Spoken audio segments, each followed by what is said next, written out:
de esta pandemia. Justamente de eso vamos a platicar en esta ocasión con la doctora Andrea Domínguez Barbosa. Ella es especialista en salud pública y epidemiología por el Instituto Karolinska en Estocolmo, Suecia. Bienvenida, doctora, ¿cómo estás? Gracias por tomarnos la llamada. Muchas gracias, Magda. Gracias por tenerme en tu programa. Buenas tardes.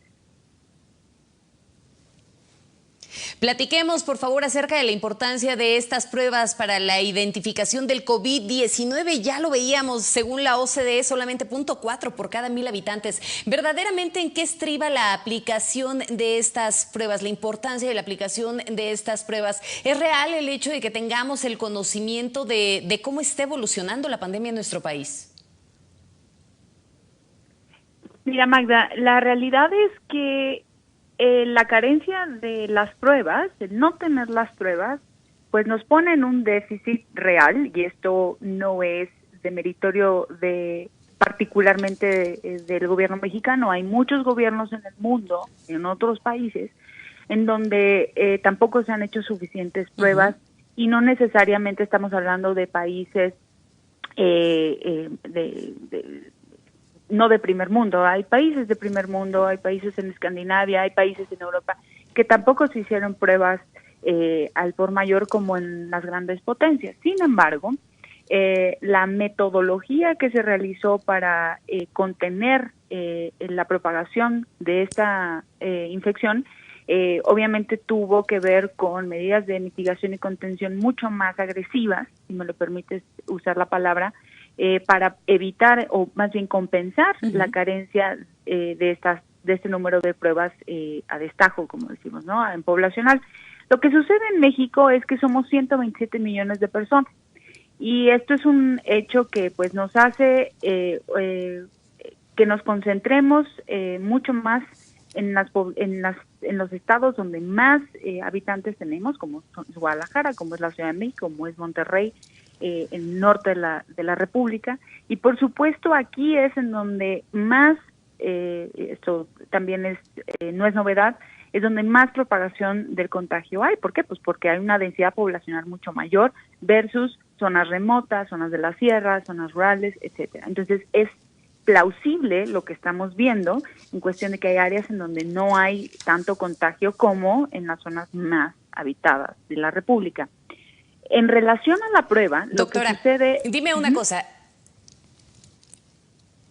Dime una cosa en este sentido y perdóname que te interrumpa. Al momento en el que tú dices que se aplica un modelo más agresivo, ¿te refieres concretamente al modelo Centinela? Y si es así, explícanos un poco cómo es el cálculo que hace la Secretaría de Salud para poderlo considerar este factor por 8, ¿no? O sea, que decía que el número de pruebas se tenían que multiplicar por 8 para tener más o menos una estimación de casos calculados. Pero más allá de eso, ¿qué tan fiable es y qué tan aplicable es para un país como el nuestro? ¿Qué me dice a mí, ciudadano mexicano de a pie, que no me están mintiendo con los datos de cuántos casos positivos se estiman en nuestro país?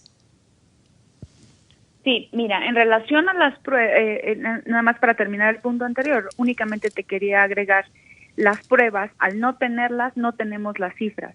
Pero el no tener las cifras no significa que tengamos que desprestigiarnos a nosotros mismos. Es simplemente que no existe la suficiente capacidad para poder probar en 127 millones de personas el virus. Ahora bien, hay otras metodologías. Decía yo, como bien citaste, los modelos más agresivos no necesariamente son los que nos dicta la Organización Mundial de la Salud exclusivamente, como el modelo Centinela.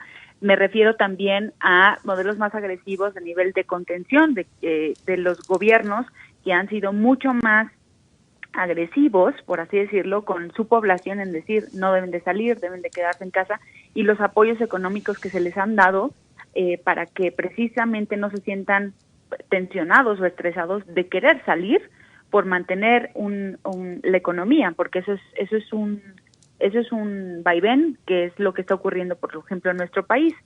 El modelo Centinela, como lo tenemos desde que tuvimos a H1N1, de lo que se trata básicamente es de recolectar datos datos muy específicos en epidemiología, muy exhaustivos, que requieren tiempo, requieren expertos en epidemiología, en epidemiólogos de a pie, que se dediquen específicamente a recuperar en determinados sitios centinela que están ubicados en la República Mexicana, no es en todos lados, pero me refiero, están esparcidos en la República Mexicana estos sitios centinela, y de lo que se trata es de recuperar información a través de encuestas, a través de entrevistas a personas, de posibles personas que tengan la enfermedad y que no necesariamente requieran de una hospitalización.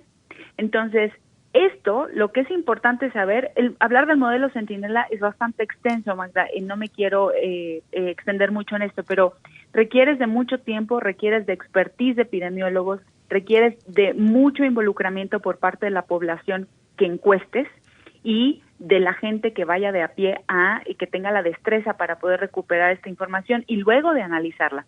Entonces también necesitas tiempo para llevar a cabo todo esto. ¿Es aplicable? Sí, es aplicable. Lo hemos aplicado y lo aplicamos con éxito con H1N1. Sin embargo, al día de hoy para COVID, esto está en tiempo. Entonces no va a ser suficiente la información que yo haga con Centinela al tiempo al que vamos con COVID. No es que no sea correcto, es simplemente que el modelo Centinela no me alcanza para conocer realmente el número de datos confirmados que tenemos o los posibles datos confirmados. De otro modo dicho, el modelo Centinela me juega con un factor que es este 8, que han sacado de acuerdo al análisis estadístico de la recuperación de todos estos datos que te digo, es multiplicar por este factor 8 y tener un proxy, que es decir, un número más cercano a la probable realidad de los casos que tengamos. Sin embargo, se han hecho análisis estadísticos internacionales y queda muy bajo este factor 8 para México, el ser multiplicado. Inclusive matemáticos expertos han determinado que inclusive puede llegar este factor a ser hasta de 30. Entonces, ¿de qué depende? Depende de factor de movilidad de la población, de qué tan remoto están estas zonas, de cuánto se tiene que mover la gente para comer, para poder vivir en el día a día. Entonces, esto es lo que te dice el Centinela. Es muy bueno el modelo, es tan bueno que nos ha funcionado para ver y monitorear brotes epidemiológicos, no solo de COVID ahora o de influenza en su momento, sino también de sarampión y de otras enfermedades que tenemos como paludismo, etcétera.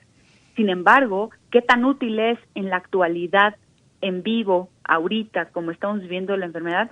Pues nos queda un poco con un hándicap, nos queda un poco con un cierto delay o retraso porque no alcanzo a medir bien, hay todavía un déficit en ese factor que no estoy alcanzando a medir bien porque el contagio es muy alto de COVID.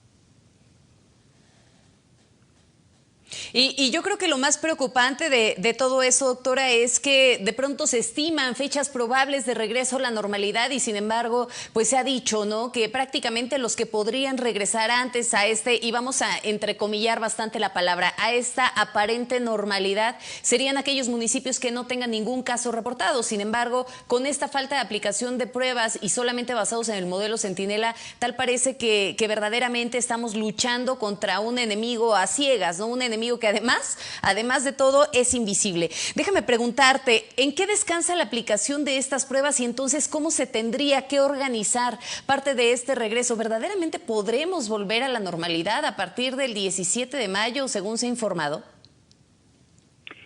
La realidad de las cosas es que al ser un modelo que estima en base a variables que tienen alta heterogeneidad, es decir, no son modelos que se basen en funciones o en cosas que podamos controlar en un laboratorio, entonces ser más precisos. Son modelos que se basan en conductas, en seres humanos, y de ahí la alta posibilidad de que no se puedan cumplir como si fueran mediciones de laboratorio in vivo, ¿no? Están más sujetas a factores externos que no están necesariamente contemplados en los modelos, y los modelos matemáticos inclusive te lo especifican, que están sujetos a estas cosas. Entonces, dicho lo anterior, la realidad de las cosas es que sí, solo sí se acatasen todas las medidas todos cumplamos con todo al pie de la letra, sin salirnos de nada, es muy posible que se pueda cumplir la predicción del modelo. La realidad, Magda, es que es muy poco probable que no nos salgamos o que no tendamos a la entropía, es decir, que tendamos al caos. Entonces, no que lo desee, pero es poco probable que esto se cumpla, dado que, no quiero sonar pesimista, sino dado que confluyen muchos factores de los cuales no tenemos control. Es pronto el 17 de mayo, me parece que sí es muy precipitado la fecha, y también quiero aprovechar para comentarte algo. Se ha especulado mucho la posibilidad de entrar en cuarentenas intermitentes, es decir, voy a estar haciendo oleadas de gente, primero el 20% de la población o cierto porcentaje de la población lo voy a empezar a movilizar, y luego si veo que empieza a haber más casos los regreso y otra vez todos a cuarentena, y luego otra vez me espero otro rato y los vuelvo a sacar todos. Eso lo que va a hacer, lo que va a propiciar es un declive económico mucho más prolongado del que tenemos esperado ahorita, porque lo que vas a hacer es que vas a tener más gente enferma por más tiempo. Entonces vamos a estar, en lugar de estar 6 meses o un año con este problema, se puede extender hasta 2 o 3 años. Me explico por qué. No, bueno, de verdad, doctora, que nos dejas preocupados y te agradecemos mucho el hecho de que nos hayas dado luz en cuanto a esta situación del modelo Centinela y que nos expliques también a profundidad el tema de las pruebas que tanta controversia ha generado. Por favor, mantengámonos al habla para futuras entrevistas, porque pues así como pinta la cosa, pues parece que esto va para largo. Así es, Magda, mucho gusto a ti y saludos a todo tu auditorio, y pues hay que respetar las medidas, mantener la calma y, bueno, quedarse en casa. Claro que sí. Muchísimas gracias a la doctora Andrea Domínguez Barbosa, especialista en salud pública y en epidemiología. Híjole, verdaderamente preocupante lo que acabamos de platicar. Precipitado decir que regresamos el 17 de mayo y hay que considerar también esas oleadas de contagio que podrían ser intermitentes y que además generarían un declive económico mayor al que ya de por sí pinta en este panorama. Vámonos a una pausa, necesitamos un respiro, ya volvemos.